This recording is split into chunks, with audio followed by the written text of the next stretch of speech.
Hello everyone. Daily వర్షాలు కురుస్తున్నాయి. ఎండలు ఎంత విపరీతంగా ఎండలు కాసాయో అంత విపరీతంగా వర్షాలు కూడా పడుతున్నాయి. అయితే వెదర్ చల్లగా అయిపోయింది. వర్షం పడ్డ తెల్లారే చాలా ఎండలు బగ్గుమంటున్నాయి మళ్ళీ. అయితే ఇక్కడ చూడండి, ఈ గాలి వానకి మా ఇంటి ముందు ఉన్నటువంటి కలబంద చెట్టు కూడా పడిపోయిందండి. పెద్ద చెట్టు. ఆ రకంగా వర్షాలు అయితే కురుస్తున్నాయి డైలీ. ఈ చల్లటి వెదర్లో ఏదో ఒకటి తినాలనిపిస్తుంది కదా. ఇంట్లో ఏమున్నాయా అని చూస్తే ఇక్కడ చూడండి, బెల్లం పాకం అనగానే పచ్చెనపప్పు పాకం ఉంది. ఈ పాకం రోజు కొంచెం తీసుకొని తింటాను. బెల్లం కదా, చాలా బాగుంటుంది. చాక్లెట్ లాగా తింటూ ఉంటే ఆ పచ్చెనపప్పు బెల్లంలో ఉడికి క్రంచీగా టేస్టీగా చాలా బాగుంటుంది. ఒకసారి మీరు ట్రై చేయండి.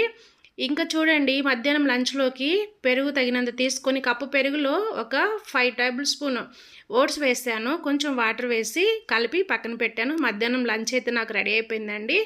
ఈ ఓట్స్తో పాటు వేడివేడిగా ఇంకా ఈ వెదర్లో ఆ చాక్లెట్ లాగా తిన్న తర్వాత నాకు ఇంకా రాగి జావ తాగానమాట. టేస్ట్ అయితే చాలా బాగుంది.